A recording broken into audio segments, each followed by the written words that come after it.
My name is Renee, 35 years old, and 12 hours ago I was sleeping in my car while my husband partied in our mansion with his new fortune.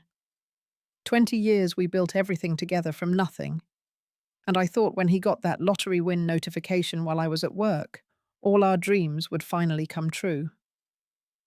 Before I share what happened next, let me know where you're watching from, and please subscribe if you've ever felt betrayed by someone you trusted completely. Marcus and I met at the University of Michigan during our sophomore year. We were both 19, sitting in the same economics class, trying to make sense of supply and demand curves while worrying about how we'd pay for next semester. He was from the east side of Detroit, and I grew up on the west side. Both of us came from working-class families, where payday loans and shut-off notices were more common than savings accounts. Our first conversation happened over cheap coffee at the student union. Marcus was working 3 jobs to stay in school, and I was on work-study cleaning offices at night. We understood each other immediately, not just the struggle, but the determination to break free from generational poverty. Our families had worked themselves to exhaustion just to survive, and we wanted more than survival. We wanted to thrive. After graduation, we moved into a studio apartment in Ferndale. 400 square feet that we made feel like a palace because we were building something together. Marcus had this idea for a landscaping business. He'd worked summers cutting grass since he was 14 and knew the industry inside out. I was good with numbers. As always had been so. While he handled the physical labor during the day, I managed the books at night after my shifts at the hospital. I worked in medical billing, starting at the bottom, entering insurance codes until my eyes burned. But every dollar mattered. We shared one car, a beat-up Honda Civic, with 200,000 miles on it. Marcus would drop me off at the hospital at 6 in the evening, work late, maintaining properties, then pick me up at 2 in the morning. We'd eat peanut butter sandwiches in that car, planning our future. The landscaping business started with just Marcus and a push mower he bought at a garage sale. But he was reliable, honest, and worked harder than anyone else. Slowly, word spread. By our 3rd year, he could afford to hire help.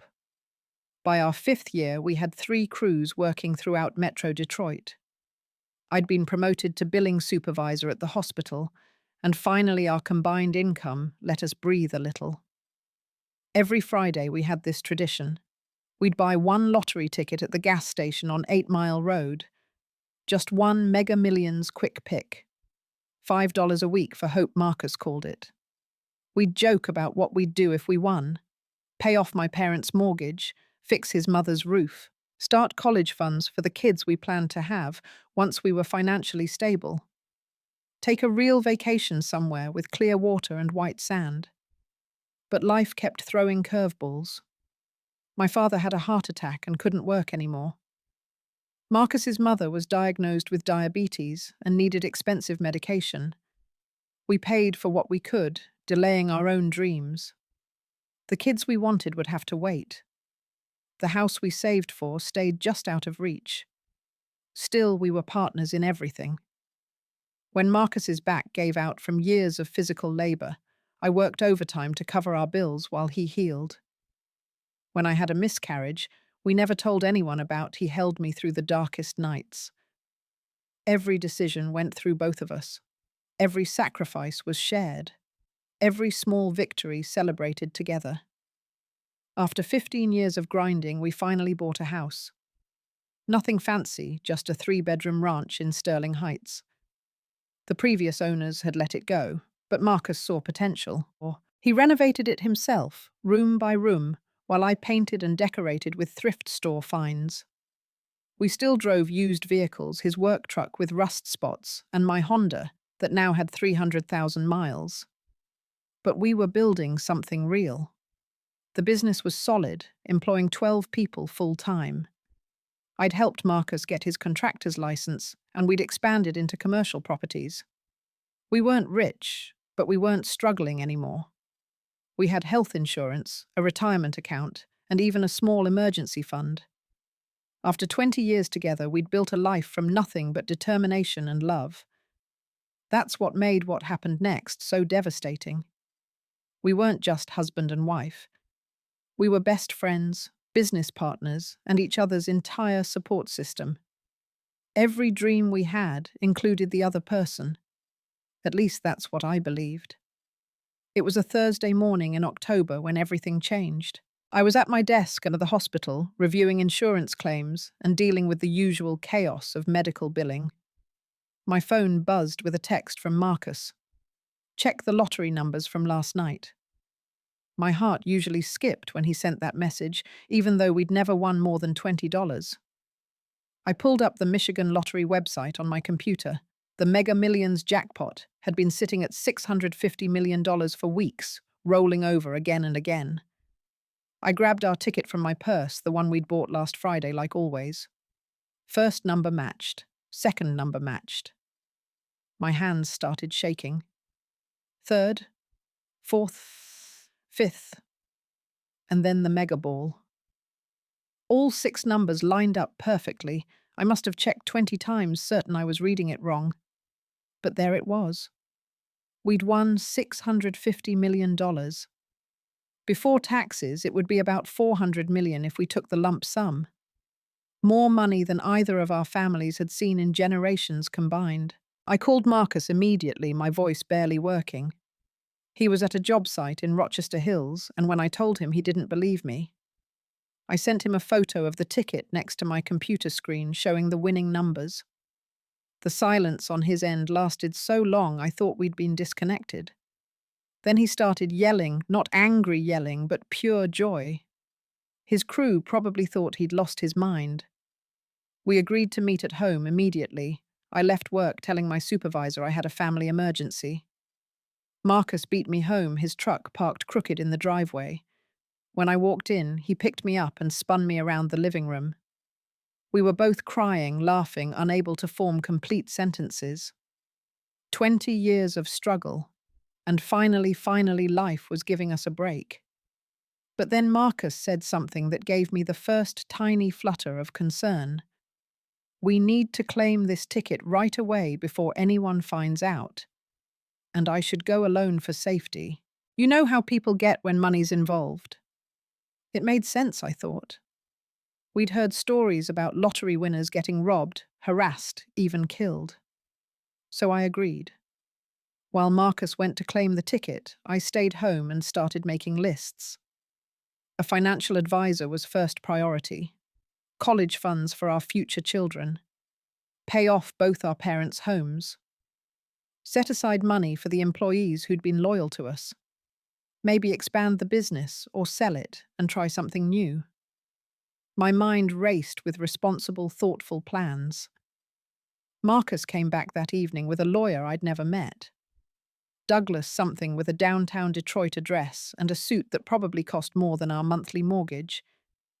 He barely acknowledged me talking directly to Marcus about asset protection and tax strategies. When I tried to ask questions, Douglas suggested Marcus and I discuss it privately later. Dinner that night felt different. Marcus had stopped at the most expensive wine store in Birmingham and bought a bottle of champagne that cost $800.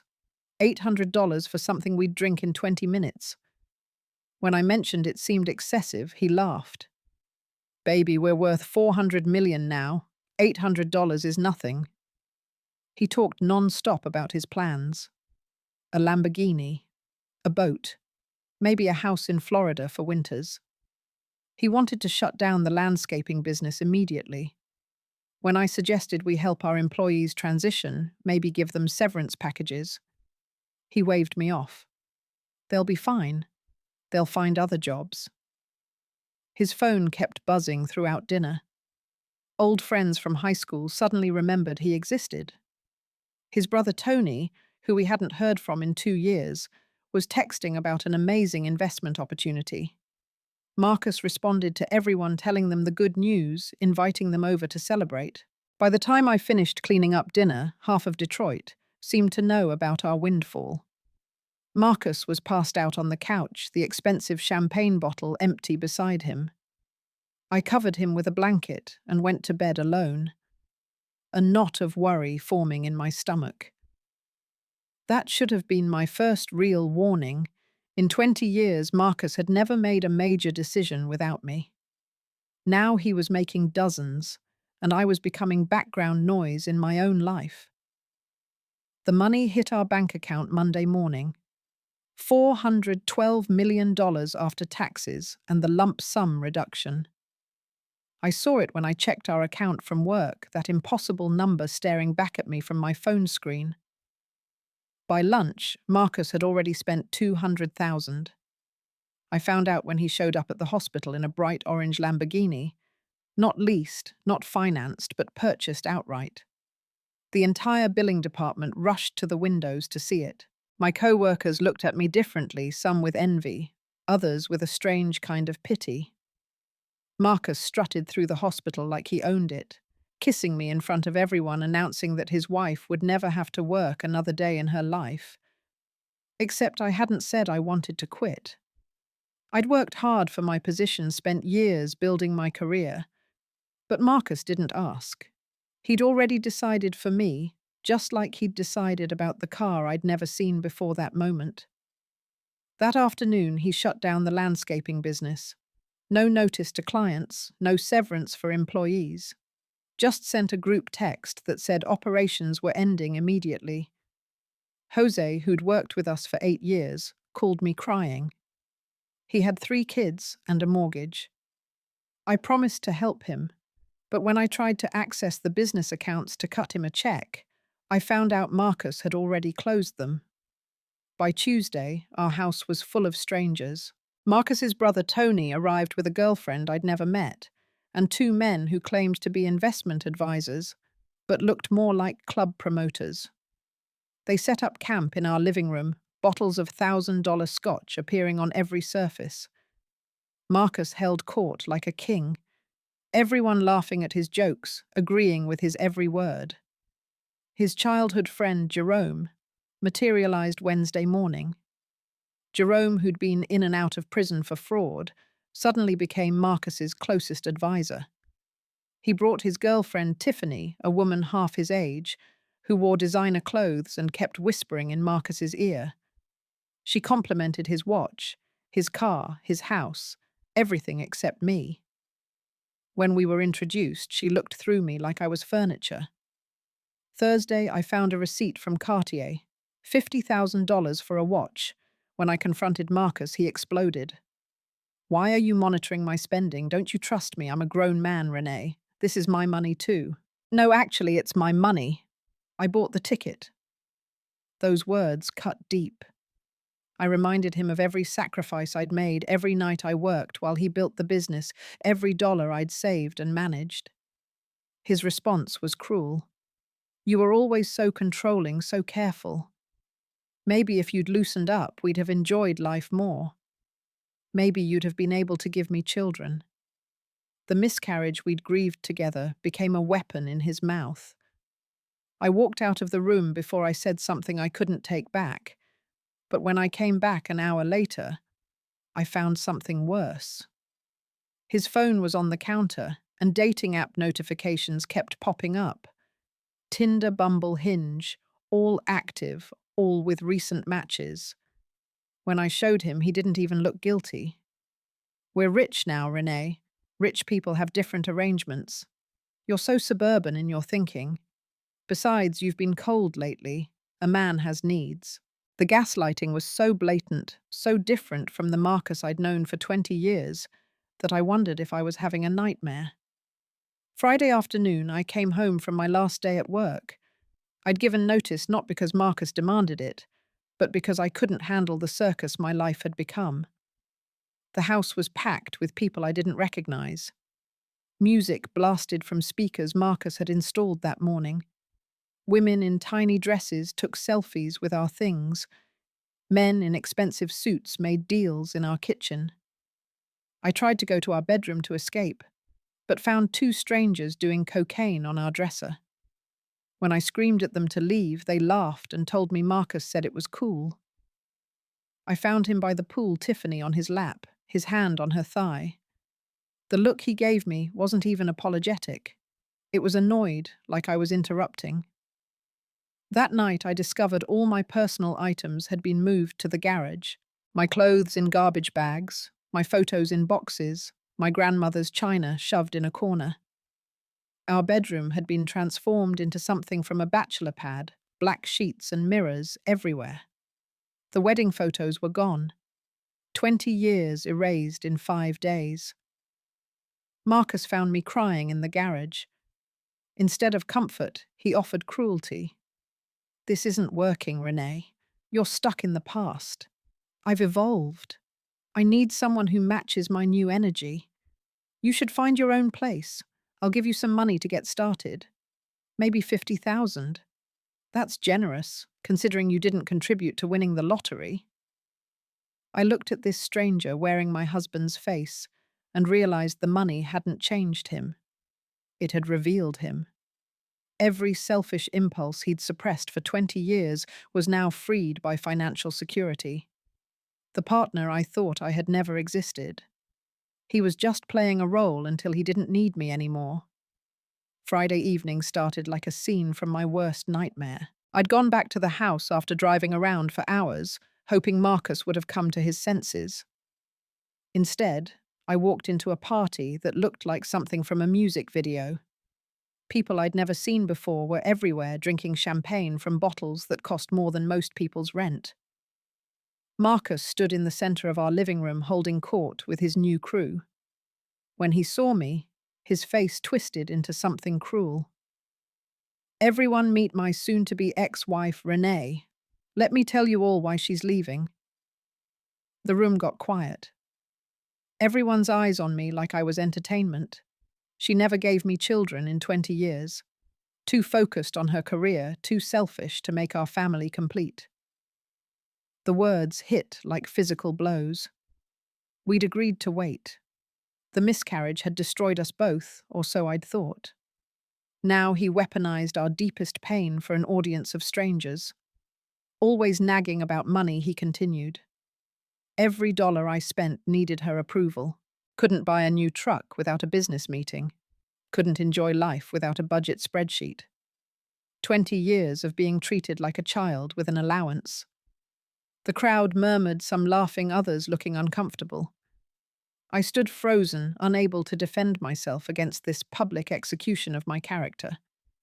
Tiffany sat in my spot at the dining room table wearing a necklace I recognized as mine, one my grandmother had left me. Never supported my dreams. Marcus went on.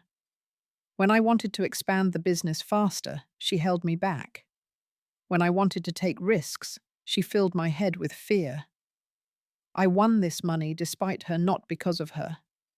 The lottery gods knew I needed freedom from this prison of a marriage. Too boring and predictable, he concluded. Same restaurants, same conversations, same positions in the bedroom. No adventure, no passion, no fire. Just routine and rules and responsibilities. Well, I'm done with all that. Security. 2 large men I hadn't noticed before stepped forward. They were actually wearing security uniforms, like this was some exclusive club instead of our home. The home we'd renovated together, where we'd planned to raise children, where we'd hosted family dinners every holiday. Marcus pointed at me like I was trash to be removed. Escort Mrs. Williams out. She's no longer welcome on this property. Make sure she only takes what belongs to her. The smaller suitcase in the garage should be sufficient. The security guards flanked me, not touching, but making it clear I had no choice. The crowd parted as I walked through some filming with their phones, others whispering and laughing. I heard someone say, "She really thought she'd keep him after he got rich." Another voice added, "Should have known her place." In the garage, I grabbed the suitcase Marcus had designated. It was my old one from college, held together with duct tape. I threw in what clothes I could find in the garbage bags, my hands shaking with rage and humiliation.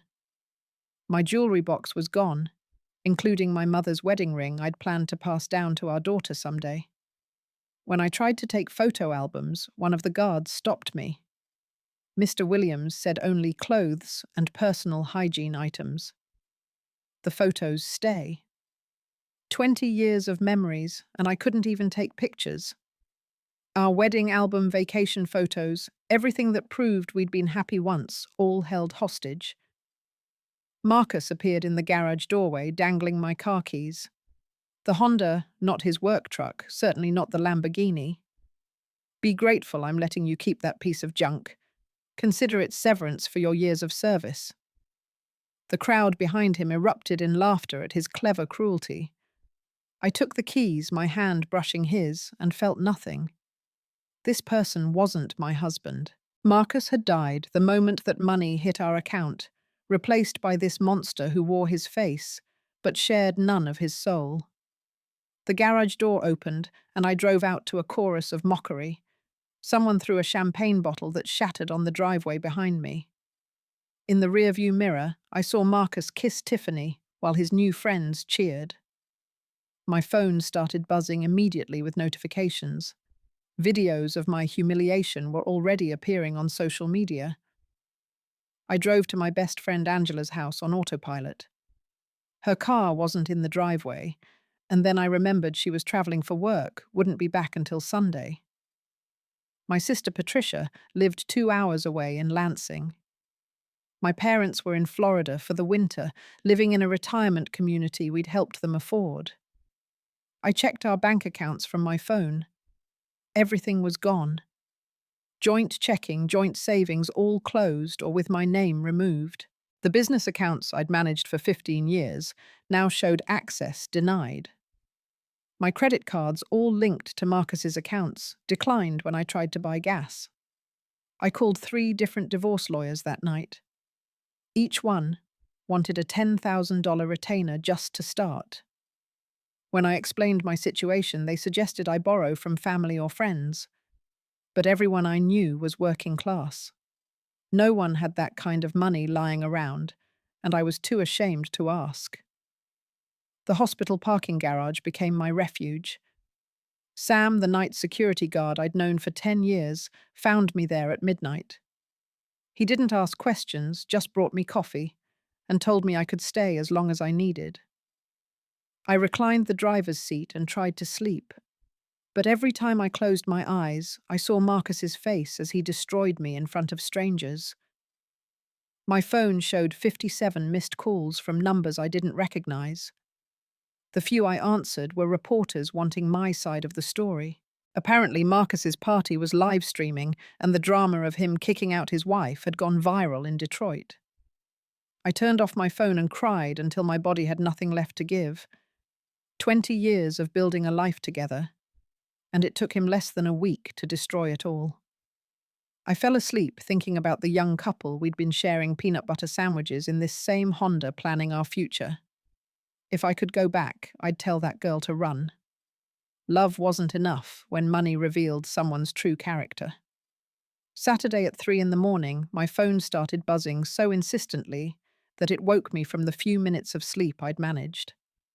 The screen showed 43 missed calls from Marcus in the past 10 minutes. Text messages filled my notifications, each one more frantic than the last. Answer your phone appeared 12 times in a row.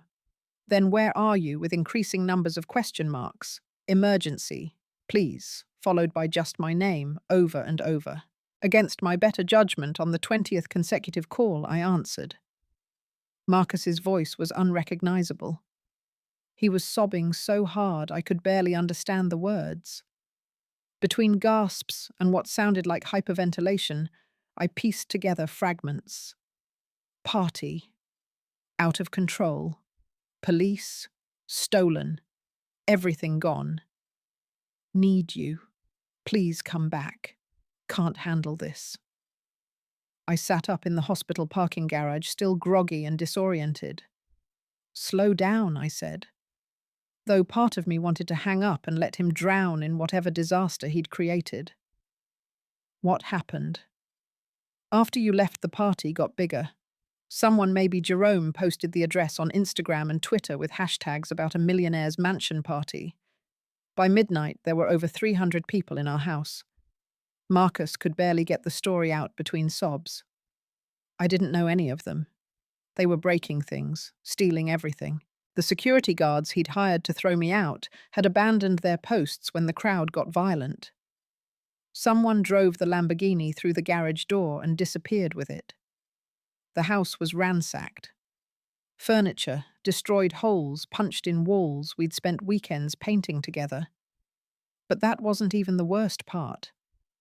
Jerome, that friend from childhood who Marcus trusted more than his wife of 20 years, had convinced him earlier in the evening to share his banking passwords, just for safekeeping in case something happened. Jerome had transferred $10 million to an offshore account and vanished before the party even ended. Tiffany was caught on our security cameras loading my jewelry into her purse, along with Marcus's new watches and anything else valuable she could carry. She'd disappeared with Jerome, probably planned the whole thing together from the start. The necklace she'd been wearing, my grandmother's, was gone forever. Tony, Marcus's brother, had brought actual drug dealers to the house. When neighbors called the police about the noise and chaos, they arrived to find cocaine spread across our dining room table and marijuana plants someone had brought growing in the guest bathroom. Marcus was arrested at 2 a.m, handcuffed in front of whatever crowd remained. They released me on bail, he sobbed. Cost $200,000 just to get out. But my lawyer, Douglas, he's gone too. Took the $2 million retainer I gave him yesterday, and his office says he's on vacation in Switzerland. Can't reach him. His phone's disconnected. The hits kept coming. The IRS had already called about gift tax violations. Apparently Marcus had been giving away money left and right, $100,000 here, $50,000 there, without understanding tax implications. The bank had frozen several accounts due to suspicious activity patterns. Multiple huge transfers in a short period had triggered federal warnings. $3 million, Marcus wailed. $3 million gone in 12 hours after you left, and more disappearing every second. There are charges on the credit cards from all over the city. People took pictures of the cards and are using them everywhere. I tried to cancel them, but I can't remember the security questions. Through his crying, the truth emerged. Without me, he couldn't access most of our financial systems. I'd set up all the online banking, all the security protocols, all the automatic payments. He didn't even know which bank held our mortgage. He'd been so eager to push me out, he hadn't considered that I'd been managing our entire financial life for 2 decades. You know how to handle this, he begged. You always fixed everything. Please, Renee. I'm drowning here. They're all gone now. The second the police showed up, everyone disappeared. Jerome, Tiffany, Tony, even those investment advisors. They all left me with this mess. I sat in that cold parking garage watching the sunrise paint the sky pink and gold and felt something I didn't expect. Not satisfaction exactly, though there was some of that. More like clarity. The man crying on the phone was the same selfish person who'd humiliated me 12 hours earlier. His tears weren't for what he'd done to me or our marriage. They were for himself, for his money, for his embarrassment. Where are you? He kept asking. I need you to come fix this. Not once did he apologize. Not once did he acknowledge the cruelty of the previous night. He needed me now, so I existed again. When he hadn't needed me, I'd been garbage to throw away. I'll call you back, said, and hung up. He immediately called again, but I didn't answer. Instead, I started the car and drove to the one person I knew would help me think clearly, my sister Patricia in Lansing. I had half a tank of gas and $11 in my wallet, but I'd figure it out. I'd figured out everything else for 20 years. The phone rang the entire 2-hour drive. Marcus, then numbers I didn't recognize then. Marcus again. Each voicemail more desperate than the last. By the time I reached Patricia's house, he'd sent over 100 text messages. They ranged from begging to demanding to threatening to begging again. The money had made him powerful for exactly 1 week. Without it, without me, he was just a scared child who'd destroyed everything he'd touched. Patricia opened her door, took one look at my face and pulled me into a hug. She didn't ask questions, just made coffee and let me sit at her kitchen table in silence. As a paralegal at a family law firm, she'd seen enough divorces to know when someone needed space before they could talk. When I finally told her everything from the lottery win to the public humiliation to the 3 a.m. phone call, her expression went from shocked to angry to calculating. She grabbed a legal pad and started writing. First, we protect you. Then we get what's yours. And finally, we make sure he never has the power to hurt you again. But the immediate problem was Marcus. He'd sent another dozen texts while I was talking to Patricia, each one more unhinged. The IRS was calling. The police wanted him back for questioning. The bank needed documentation he didn't have.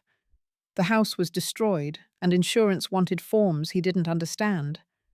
Without me, his $400 million dream had become a nightmare he couldn't wake up from. Patricia's kitchen table became our war room.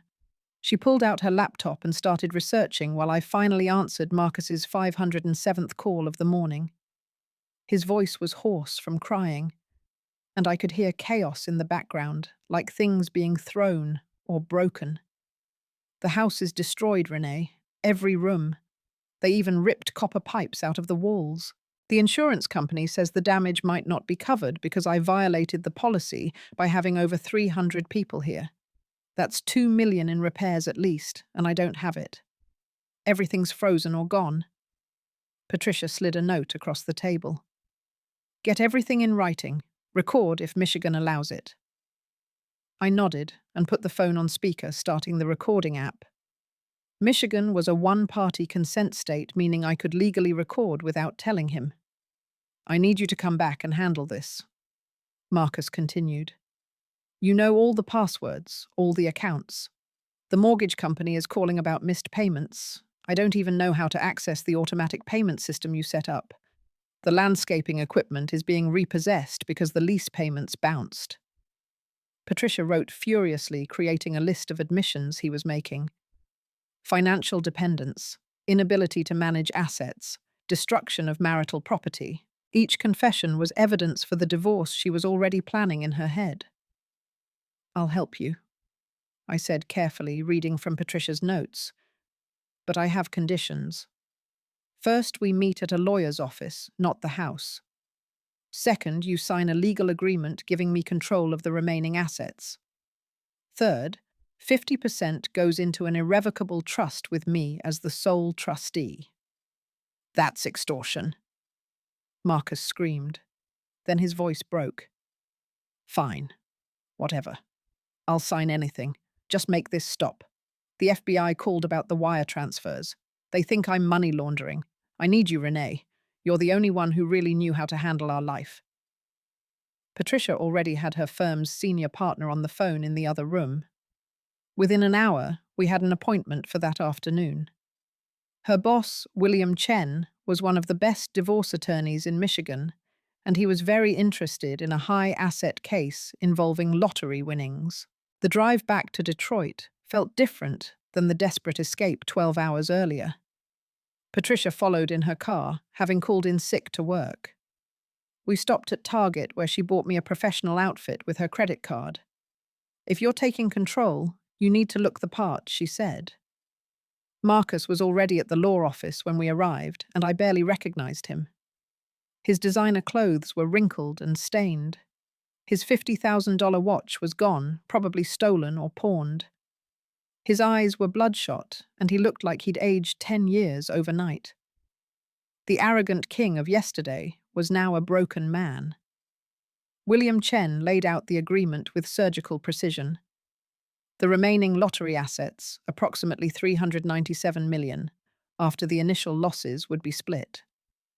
Half would go into an irrevocable trust with me as trustee, protecting it from both of us making impulsive decisions. Marcus would have access to a living allowance from his half, but all major expenditures would require documentation and approval. Additionally, Marcus would sign a confession of dissipation of marital assets. Every dollar he'd spent or lost after winning the lottery was documented. The Lamborghini. The gifts to strangers, the money stolen by Jerome, all of it counted against his share in the divorce. By the time William finished calculating, Marcus owed me an additional 30 million from his portion. He signed everything without reading it. His hands shook so badly that his signature looked like a child's scrawl. Once the papers were filed, I became the financial controller of one of the largest lottery wins in Michigan history. My first act was to freeze every account except for a basic checking with a $5,000 monthly allowance for Marcus. Next came damage control. I hired a forensic accountant named David Kim who specialized in financial fraud recovery. Within 3 hours, David had tracked Jerome's transfers through 4 different banks. The money was recoverable, but it would take time and legal action. I authorized him to pursue it aggressively. I filed police reports for everything. The stolen Lamborghini, the jewelry Tiffany took the vandalism to the house.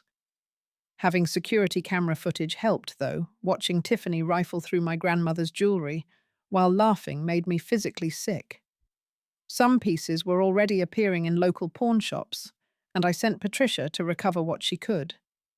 The IRS situation was more complex. Marcus had given away nearly $1 million in cash gifts to random people at parties. Each person who received more than $15,000 created a taxable event. William connected me with a tax attorney who started the long process of filing amended returns and negotiating with the federal government. The house was exactly as Marcus described. Destroyed. Every window, broken walls, tagged with spray paint furniture smashed or stolen. The pool was full of bottles and unidentifiable debris. The kitchen we'd renovated together was gutted, even the cabinets ripped from the walls. I stood in what had been our bedroom and felt nothing. This wasn't my home anymore. It was just broken wood and drywall.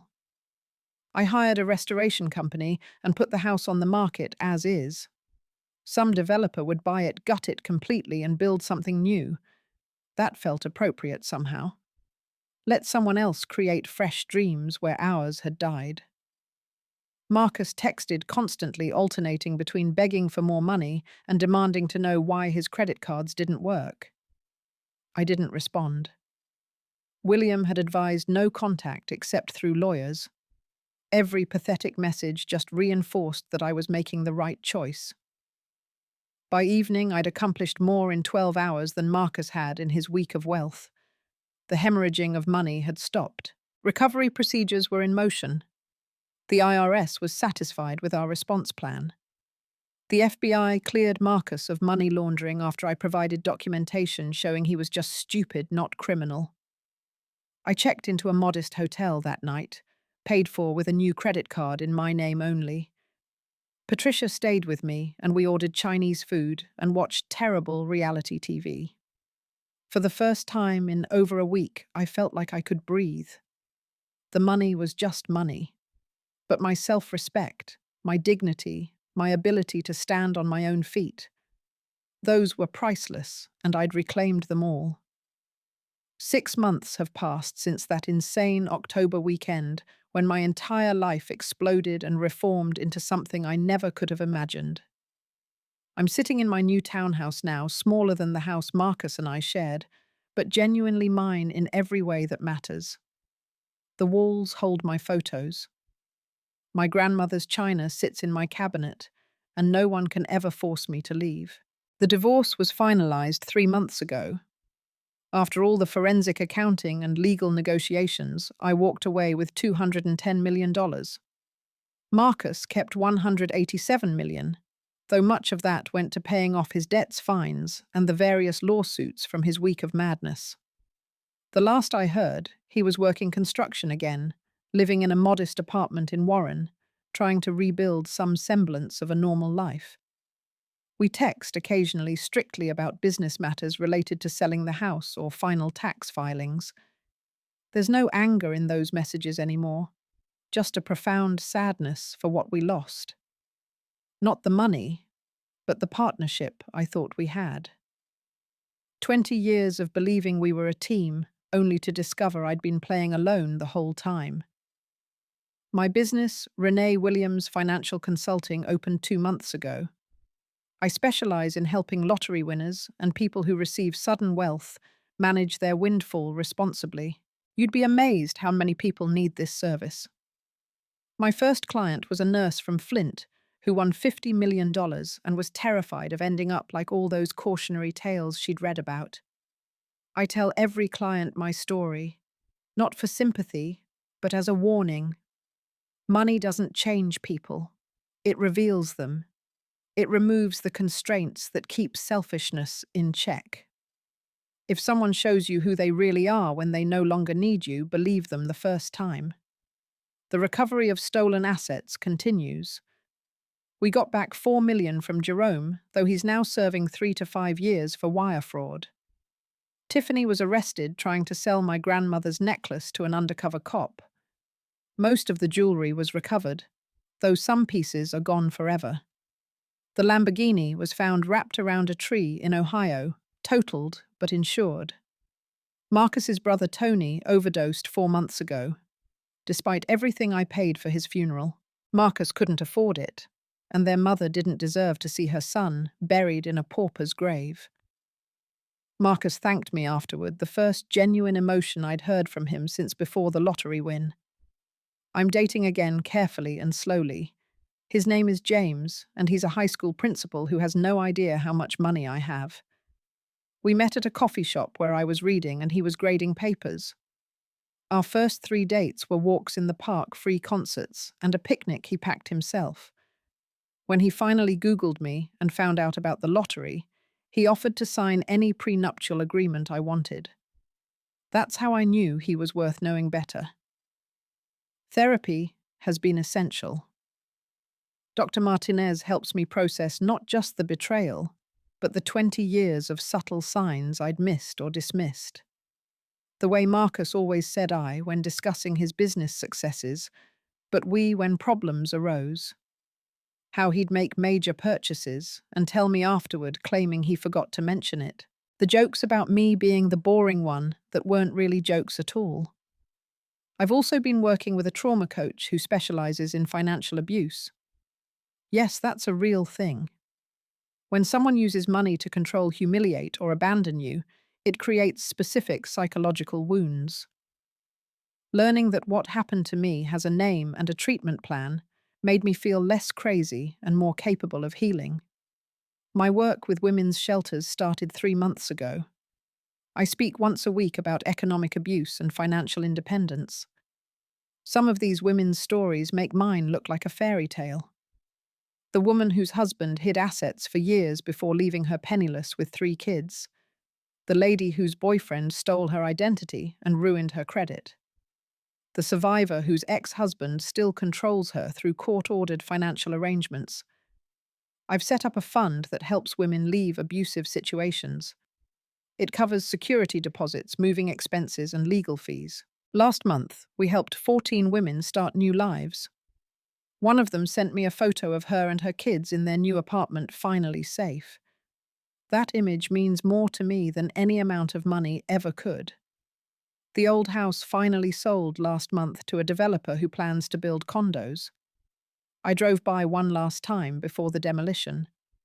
The gardens Marcus and I had planted were overgrown with weeds. The windows we'd installed together were boarded up. It looked like a metaphor for our marriage, something once beautiful left to rot when no one cared enough to maintain it. People ask if I regret playing the lottery that night. The truth is complex.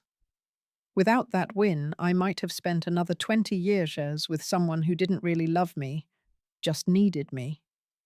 The money revealed the truth, painful as it was. Sometimes the worst thing that happens to you becomes the catalyst for the best thing. Marcus sent me a message last week that wasn't about business. He said he thinks about that couple sharing peanut butter sandwiches in the Honda every day.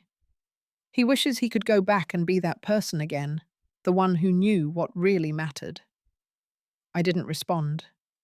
That person never existed except in my imagination. The Marcus I loved was a character he played until a better opportunity came along. Sometimes I calculate what those 12 hours in October cost him. Not just the $3 million that vanished overnight, but everything. His reputation, his relationships, his sense of self. He gained $400 million and lost his entire life. Meanwhile, I lost a husband I never really had and gained myself. The lottery was supposed to be our happy ending, the solution to all our problems. Instead, it became the most expensive truth detector ever invented. But here's what I learned. Losing someone who doesn't value you isn't a loss. It's a liberation. Having money doesn't make you happy. Knowing who you are does. And sometimes the best revenge isn't getting even, it's getting free.